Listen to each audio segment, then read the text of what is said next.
Thank you all and welcome. My name is Eran Ben-Joseph. I am professor here and also the head of the Urban Planning Department at MIT. I'm also, I would say, probably the last person to be, recent person to be blamed for the newest, I guess, X plus CS, which is an urban planning and computer science. So I guess that's why I'm here.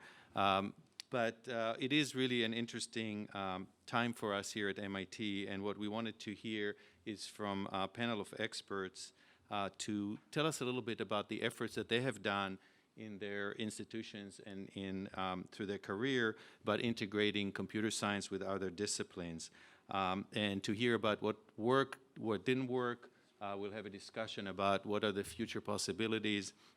I thought it was particularly interesting that Charles, who sent an email around, I didn't know that to all of us, that just about a month ago, I guess, Stanford decided to cancel all their CS+X courses because of low enrollment. I don't know what that means, but I think it's something we should all look at. I'm not sure how Stanford system is different from what we've done, but I think it's an interesting observation. So to help us think and discuss and probe these questions, we have a great panel. I'll just introduce maybe all of them right now, and so for the sake of time and very short introduction, we have Professor Jeannette M, who is the Director of Data Science and Institute Professor of Computer Science at Columbia University. Before that, she was at Carnegie Mellon University.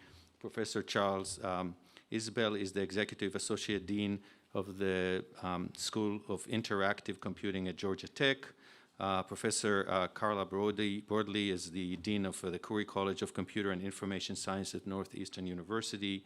And the last person on the panel is Professor Rutenbar, who is the Senior Vice Chancellor of Research at the University of Pittsburgh and also spent many years at the University of Illinois Urbana-Champaign. So thank you all and welcome to MIT. And Jeannette, please. Thank you very much. I am honored to be a part of this celebration. I'm a very loyal alum to MIT. So I don't know why I'm on this panel called CS+X. I wanted to share with you a bigger picture, and it starts with, let's get this right, the influence of computational thinking on education. I'm going to talk about computational thinking from the government point of view, academia, both at the college level and K through 12, and then a very short mention about what industry has been doing. So it started for me with the article I wrote in 2006. It's a 3-page article. Looking back on it, it's a little poetic. It's very easy reading. You should all read it if you haven't. And I want to take you back to 2004, which is when I started thinking about these ideas. 2004 was soon after the dot-com bust. Believe it or not, there was a decline in enrollments in computer science at universities and colleges throughout the US and the world. A decline. Some schools were wringing their hands. Oh, woe is me. No one's going to major in computer science anymore. Where are the students? Sounds so ridiculous now. But that's what was happening. Some schools had told me at the time that they were thinking about shutting down their computer science departments. So I felt I had to write this little article. I called it Computational Thinking for many reasons. But the first was to shake up the computer science community and say, we have so much to celebrate in terms of who we are, how we think, and how we can share who we are, our concepts, our principles, and how we think with everyone else. Moreover, we still have some outstanding scientific challenges. We as a discipline still have a lot of exciting, hard questions to answer. So I just wanted to tell the computer science community, stop wringing your hands. But I took this opportunity to send a few more messages. The second message I wanted to send is computer science does not equal computer programming. And one reason students who were not majoring in computer science is that they would take their very first computer science course, and it was usually called Introduction to Java Programming. And, you know, if you're not really into programming, you take this course, you think that's what computer science is, and you decide, well, you run away. You know, why I wouldn't want to do that for my life, because we weren't teaching the more foundational concepts of computer science as a field. We were teaching them, mastering this particular skill of programming in this particular language. So the second message I wanted to send with this 3-page article is we should be reinventing our introduction to computer science courses. And of course, that has really happened, and I'm going to mention a few schools that did that. But the last thing I really wanted to send as a message was not just to the computer science community, but to everyone, and that is computational thinking is for everyone.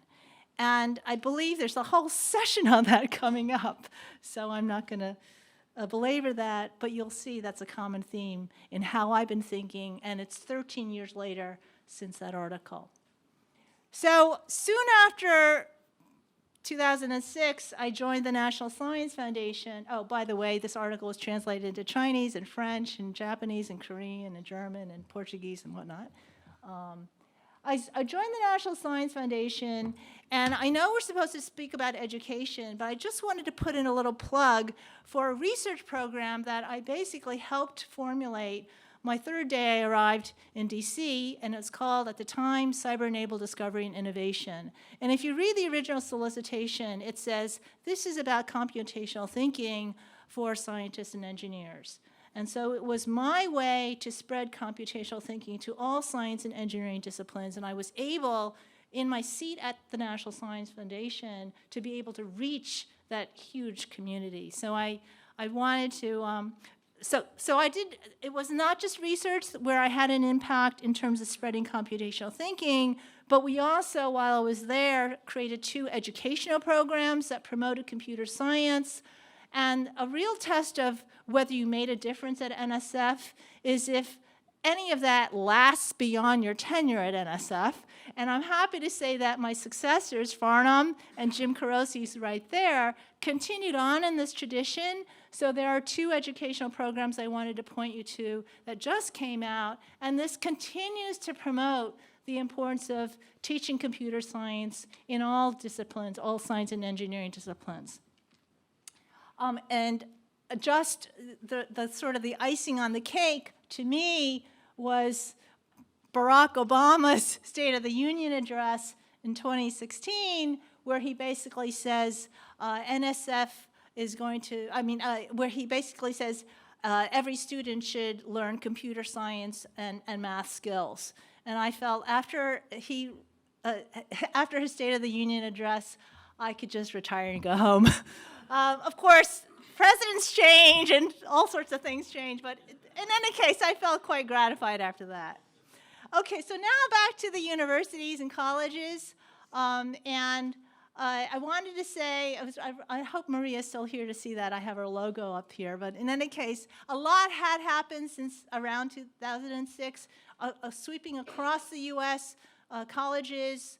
Harvard, Harvey Mudd, Carnegie Mellon, MIT revisited their Introduction to Computer Science course, and they invented new ones, much like Wendy said in the last panel. Carnegie Mellon had different on-ramps for different kinds of, for students with different backgrounds. And this is, I want to also credit Randy Bryan, who's sitting back there, because he wrote a little report, the dean's report on the undergraduate curriculum change, and he really helped promote computational thinking as a thread throughout the new undergraduate curriculum. And so, you know, he was instrumental in helping me realize my vision. At MIT, I have to credit my former advisor, John Guttag, and my former colleague, Eric Grimson, for inventing the course 600, and now it's, you know, gone wild, and I really love listening to the first lecture of that course that's on edX, because Eric Grimson says what this course is about is computational thinking. So I feel really gratified about that. So I know this is about CS+X. I thought I should say something, and also I'm at Columbia now, so I thought I should say something about CS+X and Columbia. So we actually have a course called Computing in Context, and it's actually a course where they're joint faculty teaching this CS+X course, where X has been instantiated by digital humanities, social sciences, economics and finance, public policy, public health, and biology, and this can continue to grow. This is just one course. It's not a major, but it does go to show that in a liberal arts education, a liberal arts university like Columbia, even computing is taken quite seriously, and basically the bottom line is students actually vote with their feet. So Columbia being, even though a liberal arts education, it essentially is the #1 major on campus if you add up all the majors from the engineering school, the college, Barnard, Teachers College, and so on. And this is a phenomenal result, given that most college majors at Columbia are in economics or political science. So I now want to turn to K through 12. Tony DeRose said he was going to be probably the only one to talk about K through 12, but I'm going to talk about K through 12. And here again, I actually have to credit Randy. He was on my advisory committee when I was at the National Science Foundation, and I was talking about computational thinking in education and so on. And he actually challenged me to say, well, are you thinking about, I'm paraphrasing Randy, are you thinking about the K through 12 space? You know, here I was at NSF, and NSF doesn't do K through 12 education, pretty much. That's what the Department of Education is supposed to do. Moreover, in the United States, to do anything at the K through 12 level, it's very difficult.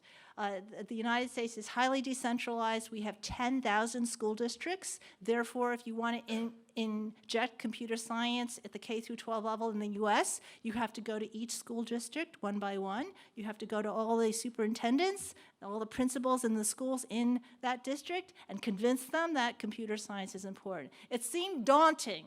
But we were able to find a way, thanks to Program Manager Jan Khoury, and I'll tell you a little bit more about that later. But what I was most impressed with was this report that came out by the British Royal Society in 2012, and basically they said, well, we in the UK can make this happen, computational thinking for our K through 12 students. And so they mandated by September 2014 that there be some curricular changes where computing was introduced as a new subject for K through 12 students. So that was pretty exciting. I use that as my poster child. There are many other international efforts now happening at the K through 12 level, you know, many of the reasons. The main reason that these things can happen in these countries is that there's usually Ministry of Education, and the minister says this must happen, and it's a top-down mandate. That's not the way things happen in the US. Okay, I'm almost done. So what have we been doing in the US? We haven't been sitting on our hands. At the high school level, we have been, this is really thanks to Jan Khoury's effort at the National Science Foundation, has been working with the College Board, reinventing the CS AP exam and course so that it would be more about concepts in computer science, not just about programming. At the K through 12 level, the code.org was created with support from industry. CSTA, with support from CRA, has been putting out materials for high school teachers to use. So we have been doing quite a lot. I think in the US, what happens is at the K through 12 level, things are done regionally. So we now have Chicago, New York, San Francisco, the Washington State, even Rhode Island, setting goals for themselves in terms of computer science at the K through 12 level. So we're making progress. This is the way we make progress in the US at the K through 12 level. This is also quite gratifying, I think. And finally, I wanted to give credit to industry. They have also not been sitting on their hands. When I was still at Carnegie Mellon, we created this center with Microsoft support on computational thinking, and soon after, Google started a website called Exploring Computational Thinking and involving lots of K through 12 experts. And then more recently, Microsoft made a statement about investing $75 million in computer science education. I'm just picking on these two big IT companies because of their bigger efforts and their sincere efforts. So my closing slide really harks back to something that has been said a couple of times today, that it really is a partnership between academia, industry, and government to really move the needle. We can't do it alone. We need to work together. So thank you very much.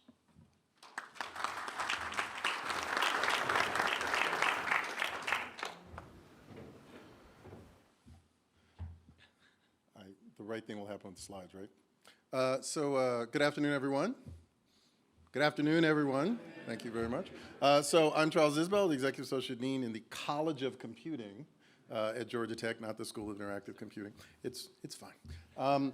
So the question you might ask yourself is, what did that have to do with CS+X? And it's actually a relatively straightforward answer. Underneath what we just heard is this fundamental idea that computing is a thing. It is its own discipline, it's a way of thinking, and then any effort to connect with other disciplines, other parts of the university, other parts of the academic exercise have to take that as a first-class citizen. So with that in mind, I want to talk a little bit about what we've been doing at Georgia Tech. So there's two things here on this slide that I want you to sort of internalize. One, I'm going to kind of brush through very quickly, and the other I'm going to spend the rest of the talk on. By the way, we're running a little bit behind, so I'm going to make up for that by just talking really, really, really, really fast. Okay? So X plus computing, the design matters. So what you're going to hear is at least 3 different versions of ways of doing computing plus X or X plus computing, depending upon where you come from. And each one's going to be a little bit different, but fundamentally they're about making design trade-offs. So there's a bunch of things that really matters. People like me, administrators, really care a lot about. We're going to have degrees that are nimble in terms of their content, can't have too much administrative overhead. Classes kind of have to work very well. We can't have 50 new curriculum committees. We can't have 50 sets of specialized advisors because that's too much money and too much time. And we can't have 50 new courses that we're creating every 5. None of that is going to work. And so we have to solve that problem. But the more interesting thing to sort of solve, the thing to think about, and which actually ends up solving the other problem, is that we have to take into account the fact that computing is a thing. It is a first-class citizen in this conversation about curriculum, and we need to make certain that our X plus computing degrees, the things that we offer, are consistent with whatever principles it is that we believe are fundamental to computing. So let me tell you a little bit about the philosophy at Georgia Tech. It boils down to a simple phrase: contextualized computing. So here's a little history. College of Computing was founded in 1990 at Georgia Tech. We made a decision as a university in 1999 that every single student, no matter what their major was, had to take CS1. I don't quite know how we got the English professors to agree to that, but it happened, and everyone absolutely did it. And it was a disaster.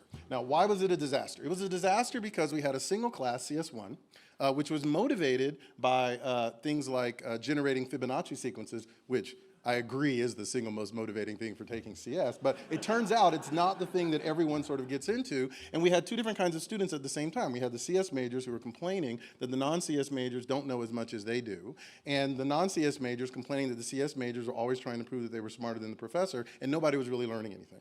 And so what we did, and this is in large part due to the efforts of people like Mark Guzdow, who's a professor at Georgia Tech and is now at the University of Michigan, is we decided to take what we knew worked in courses and to think very seriously about how to apply it to CS1, and this is the notion of contextualization.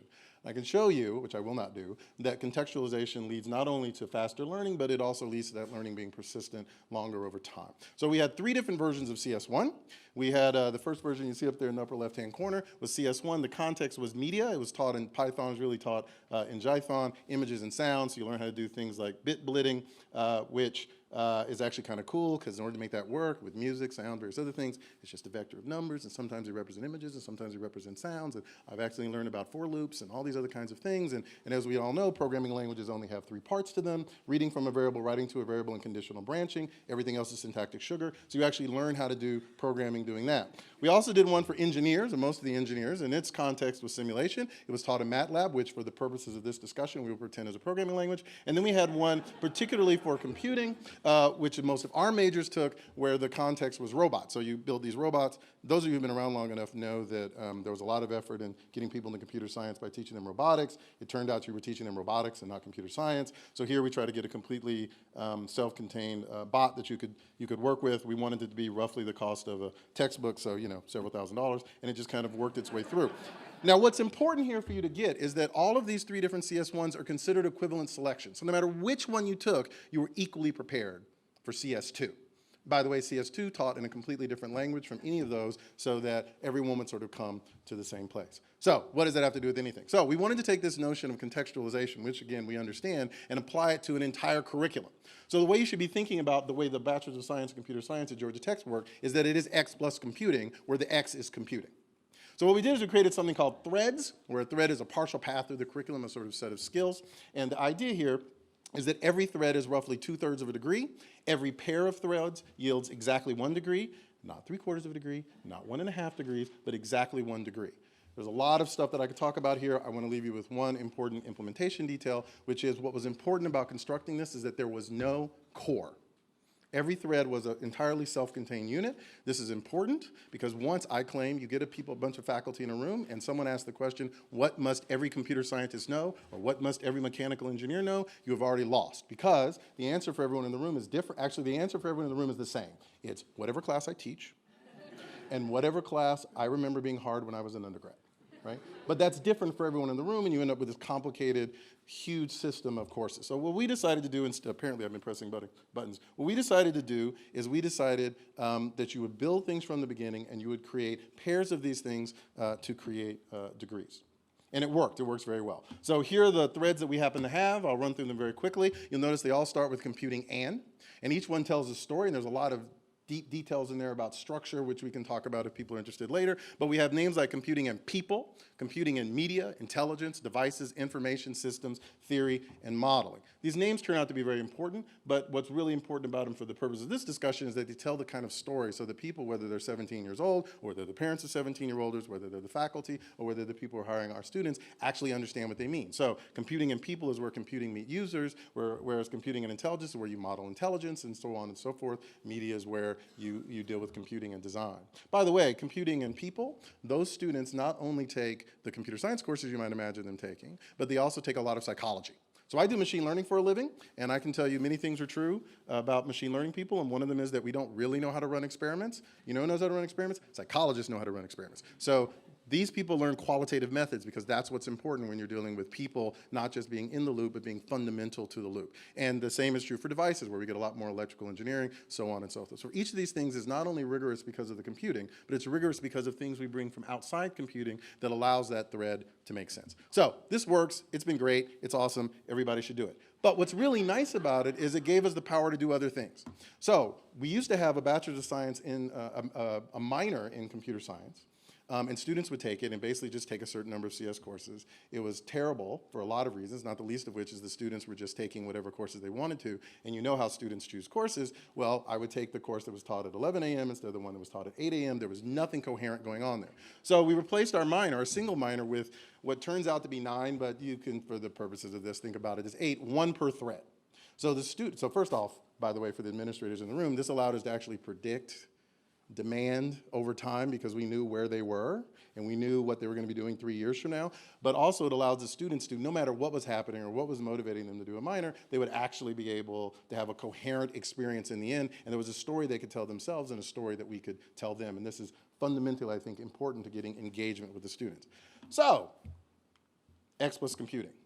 So we have a Bachelor's of Science in Computational Media. It is contextualized and it is threaded. So it is a joint degree with LMC, which is the School for Literature, Media, and Communications at Georgia Tech. It is by itself accredited as a computing degree by ABET, as opposed to a computer science degree. And it was the first joint undergraduate degree to span colleges at Georgia Tech.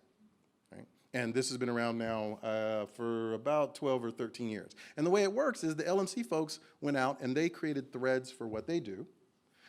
They took our threads, and the way you get a CM degree is you pick a thread from College of Computing, you pick a thread from LMC, you take an immigration course, and you're done. And the curriculum committees follow in the way that you would expect them to follow. And music is joining us as well. So the School of Music, which is in the College of Design at Georgia Tech, is creating threads for what they have. Probably at the end, when this starts in a couple of months, it'll be music technology and performance. And the way you will get Bachelor of Science in Computational Media is you'll pick a thread from computing and you'll pick a thread from either LMC or music, and you'll get your computational media degree that way. And again, the curriculum committees work the way you would expect them to work. So we have a separate College of Computing, as I noted before, and ECE is a completely separate department. This has been true since the dawn of time for Georgia Tech. CS was never in engineering at Georgia Tech. And the way you're getting a BS in computer engineering in the future, going forward in the future, is you pick a thread from CS, you pick a thread from ECE, and now you're a CompE. By the way, counterintuitively, I know we're all worried about this,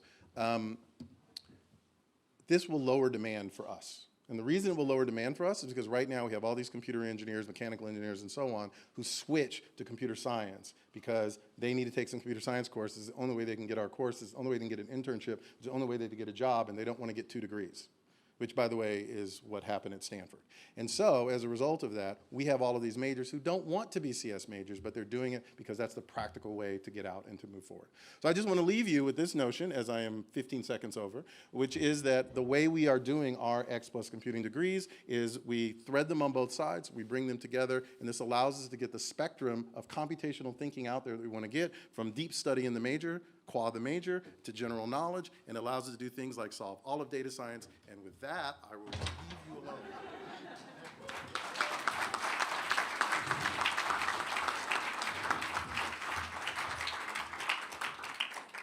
And I thought I spoke quickly. So I'm waiting for the slides, or do I have to do something here? Oh. So I just want to say that we changed our name again. We're now the Khoury College of Computer Sciences. So this is a little old. We just got a naming gift, and it took us a while to settle in on what we wanted it to be, but it's finalized now. The mission of our college is computer science for everyone. A lot of what Maria said really resonates with many of the things that we've done. And I want to talk about combined majors. So combined majors are not double majors, and they're not CS+X or X+CS. The academics take place in 2 different departments, and the coursework is selected such that each department feels like the person graduating with this degree, this is actually a degree, has a solid foundation in both. And so Charles said he didn't want to have 1,000 curriculum committees. Well, we've done it this way. For every time we pair with another department, we sit down with them and figure out what works. Of course, we have templates of what works for science departments and what works for humanities departments. And then again, we also have, Northeastern has a co-op program, which means that students spend 6 months out working in industry or in nonprofits. So they spend the first 1.5 or 2 years in school, and then they rotate for the rest of their time, 6 months in industry, 6 months back. And so the work experience that they have can either be in computer science or in the other field or at the juncture of both. So when I joined Northeastern in 2014, here is where we had all of our combined majors. At that point, we had 2 undergraduate majors, computer science and information science. And Northeastern has 7 undergraduate colleges. At that point, we were partnering with CAMD, Arts, Media, and Design, with the College of Science, with our DeMoore McKim School of Business, and with the College of Engineering. And now we have 3 undergraduate degrees. We retired information science because it was subsumed by data science. We added cybersecurity as an undergraduate degree. And we created a whole bunch more combined majors, and we create the majors that make sense. So for example, cybersecurity is combined with criminology. You could imagine someone going and working for the police or for the FBI. We are in the process, data science is our newest degree, so we're in the process of combining that with every area of science. And I'm going to talk to you about how these degrees get approved through our university governance process as well. So you can see that we have added things from the humanities, we've added things from a variety of other of majors, and now we have just an amazing amount of combined majors. These are the top enrollments in terms of right now, and again, since data science was just created 2 years ago, that's probably going to pop to the top. That's proving to be very popular as a way for people who are really interested in chemistry or biology to think about being immediately employable at the end of their undergraduate degree in a field that pays very well.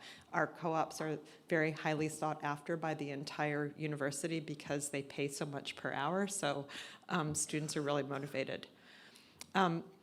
So here are the statistics in terms of how many combined majors we have. I'm going to show you also, pink is the non-combined majors, that top bar. And you can see that we started with very robustly in 2014 with a lot of combined majors with art, media, and design. That was partially because we had a game design that was very popular at that point. We had a few combined majors with the College of Engineering. That's very similar to Georgia Tech, mostly EE or computer engineering majors. We had College of Science has always been very popular, and also business. In 2016, we added social sciences and humanities, and you see this teeny little light gray bar, and now that's growing. One of the things that's happened is that applications in social sciences and humanities have gone up because of the combined majors. And we combine with everything: English, philosophy, political science, economics. So the point here is that more than half of the majors in our college are combined majors. And I think that has also increased the number of applicants to our college as well. When you apply to Northeastern, you apply to a particular college. Now, when you do a combined major, you can choose either college as your home college. So how does the university deal with this in terms of the governance? So both components must already be existing majors. At least 9 courses must be from each component. Those are just required. People often take far more courses in computer science than that. The average in computer science is 10 from our major. There has to be at least 1 integrative course. That's often a new course that's developed by the 2 faculties, and all other degree requirements must be met. So where do the ideas for combined majors come from? It can come from us. We've had students. We had a student in journalism that wanted to do a combined degree in computer science and journalism about 6 years ago, so we created a degree for that one student. That's a very popular combined major now. So we meet with the partner representatives. We work out everything until we're both happy. Then it goes through both colleges' voting approval. If they have departments, it goes to the department, then it goes up to the college level for a vote, and then it goes to a university level approval, which is the undergraduate curriculum committee. It does not have to go to the Senate. And you may be saying, oh my gosh, how long does this take?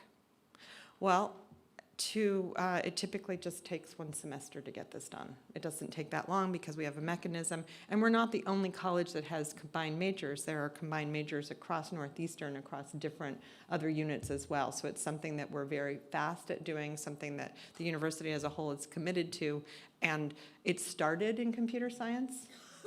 My predecessor, Larry, came up with the idea.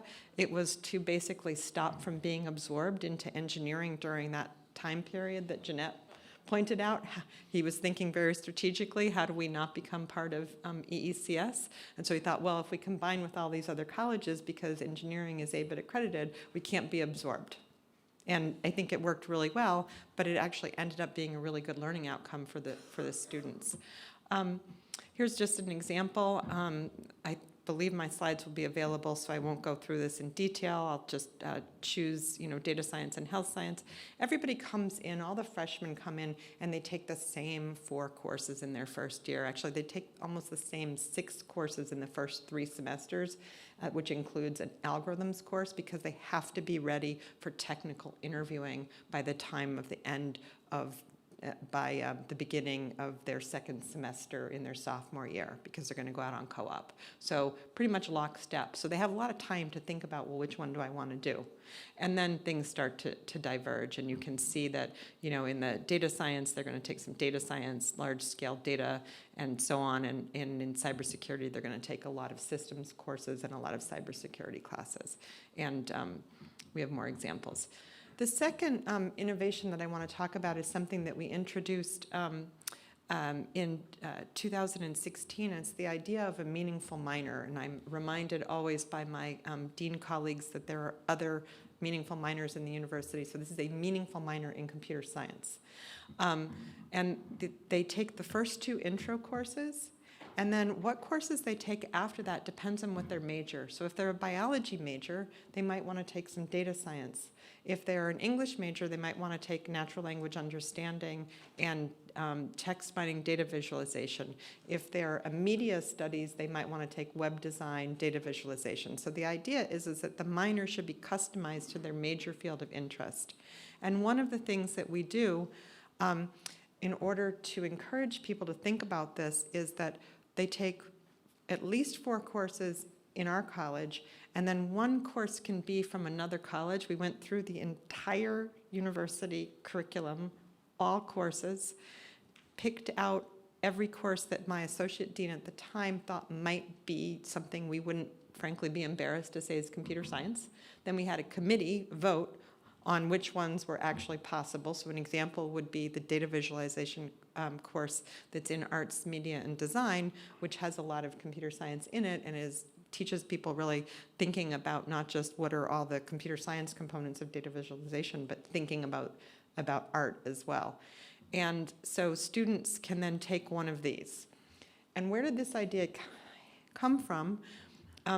It came from a student that was my personal trainer at Northeastern. He was a physical therapy student, and they often sign up to be personal trainers, and it's a nice discounted personal training program. And I asked him, why do people do a minor?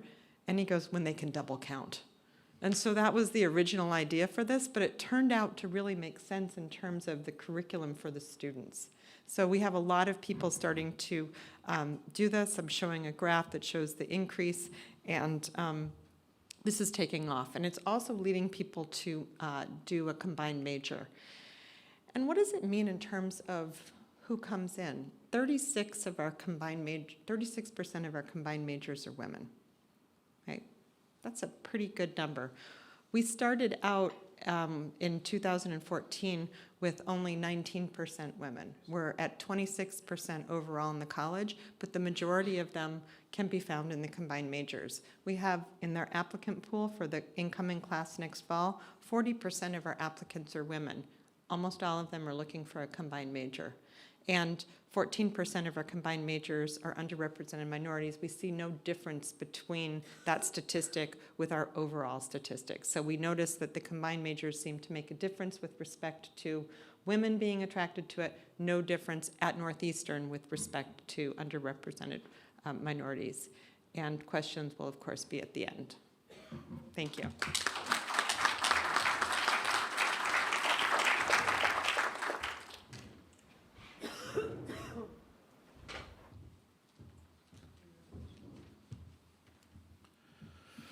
Okay, so I'm going to talk about some things that I did not in my current day job, which is at a different university, but in my previous gig when I was running computer science at the University of Illinois. So since we've heard about exponents, I just thought I'd show one. This is sort of the landscape where things were when we were starting. This is the Illinois computer science major at University of Illinois at Urbana-Champaign. You apply to the college. That happens to be the College of Engineering. And then you say, what do you want to major in? Those are everything you can major in. Those are fractions. If you add them all up, you get to 100. Those of you with some data science training will notice something that the specialists refer to as a pattern. okay? We're sort of crushing everything and the horse it rode in on. Everybody everywhere wanted to be in CS. And so the interesting question is, you know, architecturally at the level of an organization at this scale, that suddenly almost the single most popular unit, the single, you know, largest teaching unit on campus, you know, what are you going to do going forward? So, you know, one of the responses is you go deep, right? Which is, you know, you add capacity, you add faculty, you figure out space, you figure out where you're going to get startup packages to hire faculty. Oops, you let me get this right. You know, you figure out how to just sort of how to teach more things. So that's a, you know, a necessary, but my argument is an insufficient response. I mean, one of the joys of being in academia, one of the particular joys of being in a comprehensive institution is that you have the opportunity to go wide. You know, you can talk to people whose scholarship and whose discipline looks absolutely nothing like yours, right? So the idea behind the CS+X, you know, general style, right, is to partner with things that are not computer science departments, and it's to simply build a different class of students, a class of cross-educated students, a class of people who look different, are recruited differently, who are very likely, you hope, to have different educational and eventually employment kinds of outcomes, and to repivot computing and now computing and data as this sort of hub thing in the middle of, you know, all of these other opportunities, STEM, humanities, arts, you know, everything.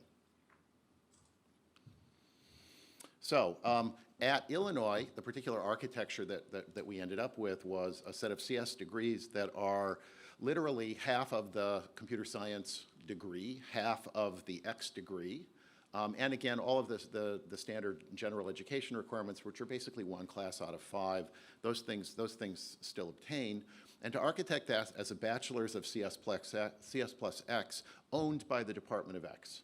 So it's not a minor in computer science, it's not a minor in X, it's not a dual degree, it's not a CS degree with a patina of X or an X degree with a soupçon of computation, right? It's really half of one and half of the other, and the owned and operated by the Department of X turned out to be a big deal. There are a lot of places where engineering in general and computing in particular is the 800-pound gorilla sucking all of the oxygen out of the room, okay? By actually approaching these degrees as the Department of X is the owner and operator and is the principal in these things, we took all of those sort of dominance relationships off the table. It is literally the case that many of the X departments that I talked to told me that my conversation with them was the first time in their lifetime that anyone from engineering had ever been nice to them. The second thing that we did, and I'm going to talk about this in a little more detail later, is that it is the same computer science core for all of the X's. All right, so like lots of computer science departments in an engineering college in a large public university, we actually had some other X-ish kinds of degrees on offer before we started. Lots of big schools often have a liberal arts version of their CS degree, right, and an engineering version. That's true for Illinois, that's true for Michigan, that's true for some other places. So we had some X-ish kinds of things, math and statistics, but those were decades old. What we did when we started to do this is we identified another set of partners in liberal arts and sciences, and those turned out to be anthropology, astronomy, chemistry, and linguistics. So some hardcore STEM stuff, astronomy, chemistry, some stuff kind of on the bubble, linguistics, and some stuff that does not look like STEM at all, anthropology. The design of the degrees started in 2010. They were approved. It took 3 years to get through the first set of approvals. The admits were in 2014. The pipeline filled last year. We finally have the first graduates last year, and the pipeline is now up and operating. Right, so there was this book about 15 years ago. All I really needed to know, I learned in kindergarten. You know, there's my version of this is everything I needed to know about CS+X. I learned doing startups. I've done a bunch of startup companies. So I'm going to switch to sort of startup guy language, right, when I talk about this. So design principles for Illinois CS+X. 1, time to market matters. After it took us 3 years to get the first one of these things done, there was a big pivot to figuring out and learning, like, who are all the stakeholders, who are all of the approval processes. You need department level approvals, you need college level approvals, you need campus level approvals, you need Senate level approvals. The Board of Trustees has to vote on this. A set of people you've never heard of and never want to sit in front of more than once in your life. The Illinois Board of Higher Education has to approve these kinds of things. We ended up designing these things so we understood what the stakeholders were and how to move them through the approvals processes. If you're in product design space in a startup, you rapidly discover that perfectionism is a terrible idea, right? So the notion of a minimum viable product, kept talking about minimum viable degrees, right? Now that sounds like sort of like a, negative kind of a language, but really that turned out to be a fundamentally powerful concept. The set of CS courses are the same for everybody. I did in fact get all of my faculty in a room and I did challenge them, what do they need to know in order for us to shake their hand and call them a colleague? And there were a lot of yelling and there were tears and there was weeping and there was wailing. And at the end of this, we agreed. Right? If you take these courses, you are a CS colleague, and we were able to move that stuff forward. And we were also able to combat one of the sort of criticisms of these things. It's a watered down, it's CS light. No, it's actually the same stuff. The first pitch for these things for all the partners looks exactly like all of my venture capital pitches, and God knows I've done a lot of them. There's a value proposition, there's a SWOT analysis, there's a team, right? There's a business model, and it was 15 minutes long. It is, in fact, exactly 15 slides long. There was an elevator pitch. You need early adopter customers. You need some people who want you, right, to be there, because I hear a lot of discussions about this, and the modality of this is that we're going to do CS+X to you. Right? That's a really bad idea. You want to do that with you. Why is CS plus chemistry an X in this particular thing? Because the biggest computational chemist in the chemistry department and I have the same personal trainer, okay, literally, right? And she was on a treadmill and I was on a treadmill and I was talking about this and she said, Rob, this is awesome. And 24 hours later, the head of the chemistry department called me and said, Rob, we have to be an X. Okay? You need people who want to be there, and you need a business model, which is not something anybody has talked about yet. So here's our business model. At Illinois, there's differential tuition. It is more expensive to be an engineer than it is to be an anthropologist. Okay, that difference is the tuition differential. We architected all the CS+X's like engineering. We upcharged to the maximum tuition. And that extra delta, we split with the X department. So not only were we being nice to them and we were inviting into the fold, we were paying for it by actually admitting students for them. So this is what the enrollment landscape is looking like for the ones there where the pipelines are filled right now. So you see some big CS chunks in red, you see some little CS chunks. And the reason I'm showing this is, it is not in the nature of all departments to be as big as computer science departments, right? I mean, Illinois is a gigantic place.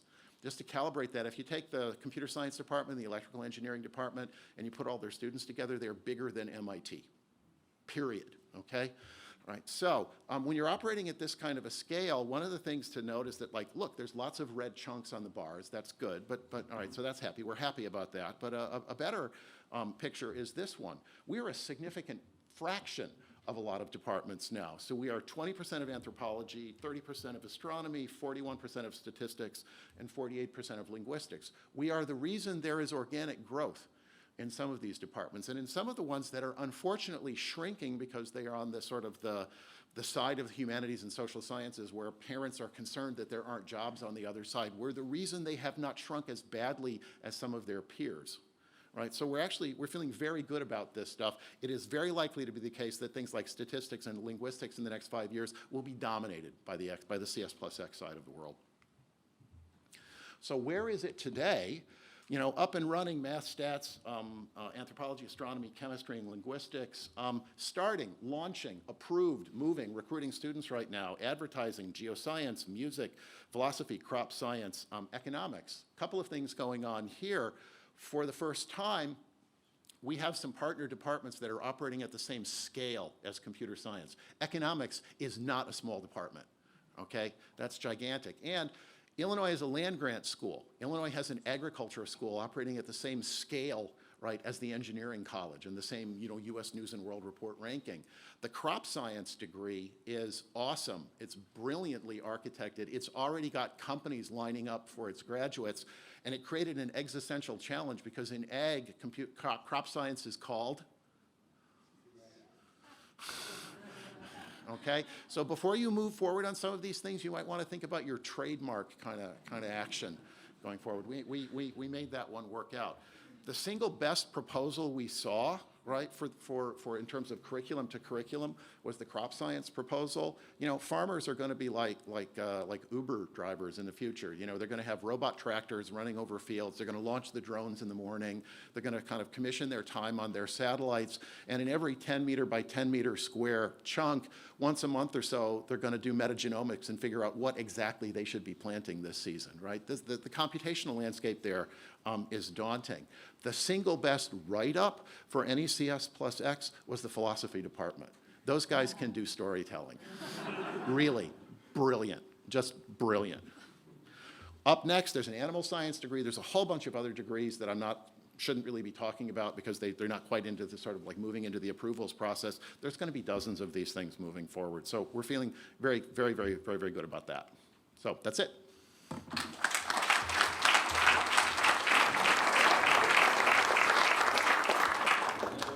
We're supposed to end right now the whole session, so I do think that it will be a bit behind time. Good opportunity for us to also open for questions. I mean, one thing I will make a comment, or maybe if somebody wants to ask is, or answer, is a lot of combination of very interesting majors, and I'm just wondering if it's also changing the way we teach things in a combined manner, or are still students picking from different silos, or is there really a new form of teaching, blended teaching, between people from different majors through your experiences? Maybe just... I can address that. We have, is this on? Yeah. We have, for all of our combined majors, there has to be at least one integrative course, and it can be at the beginning, or it can be at the end, or it can be in the middle. And I'll give you an example of one in the beginning. We created a course called Bostonography with social sciences and humanities, and it's about it's the digital humanities. It's the very first course. They take it at the same time as they take the introduction to fundamentals of computer science, and it's all about the city of Boston being viewed through the data.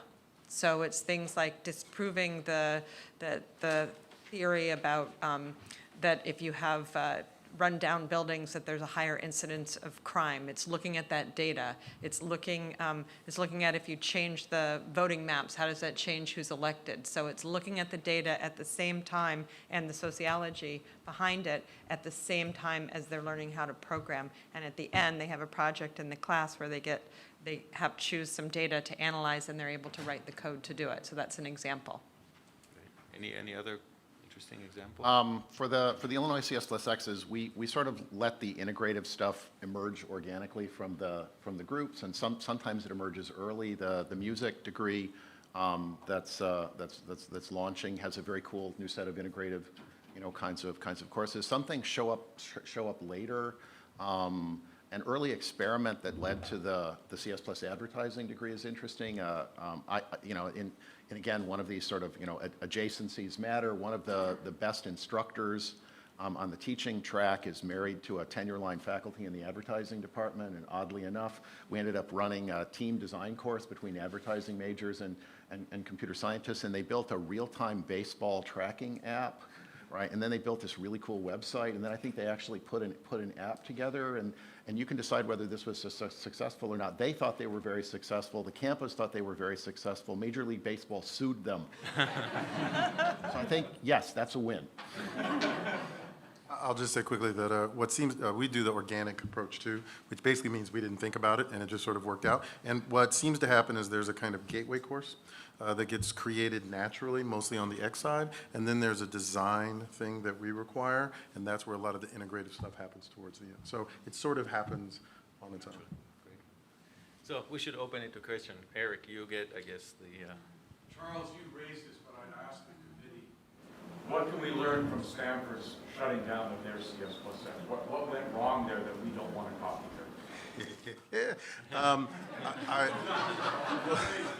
I don't know. We'll do a lightning round on this. So for me, what it looks like, I mean, I'm not at Stanford, what it looks like reading everything is they didn't do the thing. So what you heard here from everyone is half and a half. I say 2/3 and 2/3. Turns out to be a half and a half when you add it all up together, really, because of the way math works with requirements. It's complicated. We'll talk about it later. But anyway, and so as far as I can tell, what it looked like is you basically ended up with 2 degrees. And it turns out students aren't as interested in taking 7 years to graduate as you think they are? I think the argument, yes, right. I think, I was really not kidding when I said, I got people in a room and I forced them to say, we're going to pick a critical core, a critical mass, a subset of our curriculum, and we're going to, argue about this until we have agreement, for what the spanning basis is, right, for this stuff, and then we're going to bolt this on to other people's X in some thoughtful ways. And as far as I can tell, that sort of tough set of negotiating stuff didn't really happen, and so it was most of the CS degree and most of the X degree, and Stanford CS is an awesome degree, and there's a whole lot of awesome X's, I am sure, and the twofer, all 217% of it, was probably a spectacular amount of learning, but it wasn't anything like a bachelor's degree.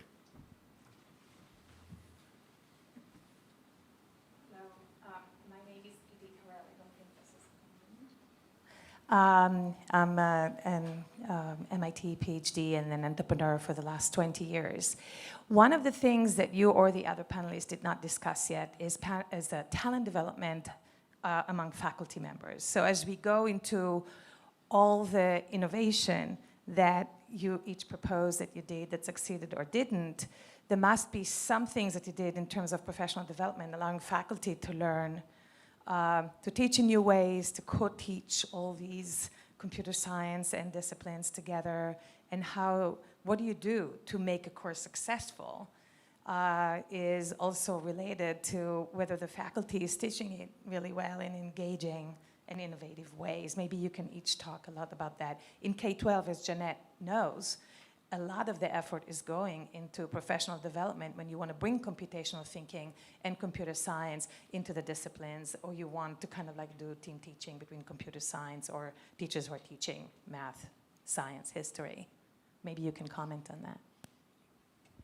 Actually, I want to answer in terms of this course that I mentioned at Columbia called Computing in Context, which is really a computer scientist who teaches the first half of the course, if you will, and there are recitation sections that the students take for the X throughout the entire course that's taught by Professor X.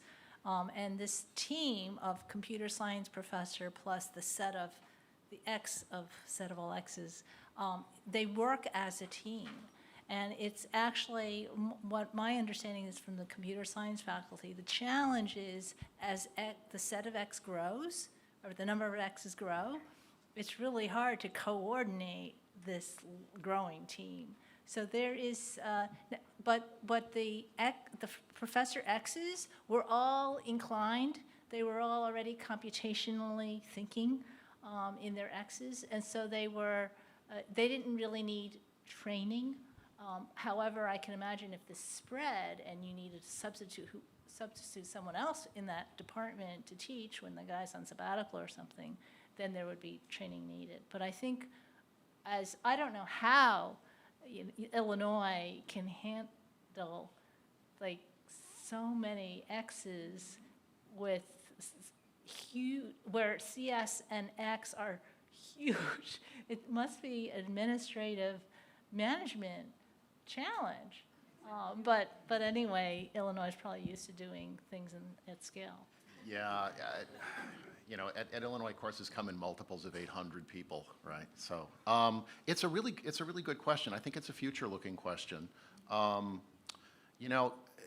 You start with early adopters who are basically computationally inclined, right? So they're sort of meeting you halfway. One of the upsides of the we settled on a core of CS is that it's the same CS core. We're teaching it to everybody. And so, one of the things people would say is like, really, you have anthropologists sitting in the data structures class. And we went, yep. And I was really surprised, and this was interesting. I was worried that I was going to get pushback from the deans and the other folks that, we weren't going to sort of design a unique set of on-ramps for all of their X's. And they said, no, they said, this is fabulous. They said, we were always worried about it's dumbed down, it's light, it's simplified and everything. We acknowledge that this is not the only way to get people in the game, and we acknowledge that we are going to end up drawing from a somewhat more limited population of anthropologically inclined, say, kinds of students. But when they get through this curriculum, they are going to be, you know, absolutely as good as anybody else in terms of what they know about anthropology and what they know about computer science. What we did start doing is I was pushing very hard for joint hires, right? So like I managed to get a joint hire, us in advertising. I actually think that one of the ways to sort of go after this stuff is to actually organically hire some people who have a foot in both departments, right? And now I had a conversation at lunch that's like, that's really hard, right? Not everybody is good at this. But the people you find can actually be the bridges that make it possible to, you know, to sort of do this stuff. That was just starting to happen when I left Illinois. I would just say that 25% of our faculty are cross-discipline, and that has a large motivating factor. And the entire college also, their whole heart is behind this as one of the things that is uniquely, well, used to be uniquely Northeastern, and now, thank goodness, it's not. I only have one more. So I'll just briefly say, I don't think we didn't really have that issue for a couple of reasons. One is the level of abstraction here is not the course, the level of abstraction is the curriculum. And so actually all the hard part that you're talking about was in thinking about getting folks from different disciplines just to think about how it meant to have a degree and less about the individual courses, because the people who were teaching those were already, as Rob put it, computationally inclined. We shall see what happens 10 years from now when we start bringing in people who are very far away, although I bet 10 years from now they will already be computationally inclined. At least I expect that will be the case, and so it won't be that big of a deal. The other thing is that we're the largest engineering college in the country by a lot. We have been teaching everyone from outside of our majors for 15 years before any of this stuff happened. The English majors were teaching, 75% of the students were engineers. So we already kind of had a culture that sort of supported this kind of thing, I think. I did want to make one statement for MIT as you're thinking for the future in terms of the College of Computing and the students who are coming in, and to pick up on what Charles just said. If so much is happening at the K through 12 level in terms of teaching computer science, the students that you're going to get in a few years will have more of a command or a command of more computer science than they have now. And so that is something to anticipate, something to embrace, but it also means yet another change in your curricula. So be flexible, look to the future, and remember the kind of training and skill sets the students you're going to get in 4 years and 10 years are going to look like. You sure want to take one? Okay.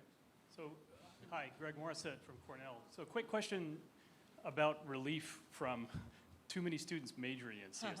So are you, with the CS+X activities, seeing, relatively speaking, or surveying students to find out whether you've really shifted them from computer science majors to CS+X majors? And are you seeing relief on your faculty? For example, when we had something similar to threads, we called them vectors, of course. But we got rid of them because of the administrative overload. And so that was sort of coupled with the big enrollment increases. So in fact, we were trying to streamline it instead of introducing more X's. And I'm wondering if you're seeing a relief amongst your faculty for this tidal wave of students coming. So it's too hard to tell because there's this exponential growth coming from somewhere else, so it's hard to disaggregate, at least for us. I think, well, one of the nice things about the way, one of the side effects of the way the threads are structured right now is that we actually see where all the demand is. It's in the computing and intelligence thread. So I, last calendar year, by myself, taught 3,331 students, right? Ouch. Because I love the students. Anyway, the point is that so there's a lot of demand in sort of the machine learning world, but it's less in some other places and so on. So some people are seeing the growth everywhere and not. We do have some evidence that students who have the option to do minor in computing and be computer engineers or be computational media majors or whatever, take that route. And so actually the aggregate total demand is lower on our faculty as a result because we're seeing only roughly half of their time as opposed to a full amount of their time. So there's some evidence of that, but the truth is with all of the forces, it's too hard to disaggregate, at least for now, at least for us. I have the exact opposite answer. If you think about who applies to computer science, who's a 17-year-old, a lot of the population isn't applying. And so then they get to university and, they have some friends who, some other women, some other underrepresented minorities that took computer science and said, hey, this is really fun, you should try it. We're seeing people who did not apply to the college now come into it. And so in addition to the opposite of Georgia Tech, I'm also the opposite of Charles, and then I taught exactly 0 students last year as a dean. Well, on average, we're reasonable. But by the way, Okay, we I'm are seeing students, we are seeing migrations of students into computer science. But at Georgia Tech, you get admitted to the institute, not the college. Everyone gets to change majors, no matter what's happening in their same. lives once for the first 2 years. Same. It's just really difficult to know because there are too many other things going on. I'm gonna split the difference on this one. So the question was, because of the existence of CS+X's, are you seeing relief? No, it's making it worse. Yep. I had a faculty meeting that went like this: Rob, the classes are bursting at the seams. We can't find teaching assistants. We are dying on the beaches here, and it is your vision of the future that we should start 25 new degrees. Discuss. And I managed to get people on board. I said, because it is the right thing to do for the discipline. And this was my argument. I said, this demand for intersectional degrees at the intersection of computing data and some X will be met. It will be met in one of 2 ways. We will lead this, right, in supplying sort of the best quality sort of computational data-centric, kinds of stuff, or we're going to see the rise of 1 million little spontaneously generated computing units across campus. Do we want our good friends in the anthropology department to build their own data structures curriculum? If the answer to that is yes, you can walk, right? Otherwise, we have to own this and we have to drive this, even if it hurts for a while. And the argument is that the scale at which this thing is self-combusting is causing leadership to look and do, and do appropriate things. I did not meet any of them individually. I have about 14,000 people in my MOOC this morning. I'm sure they're all very happy. Thank you so much.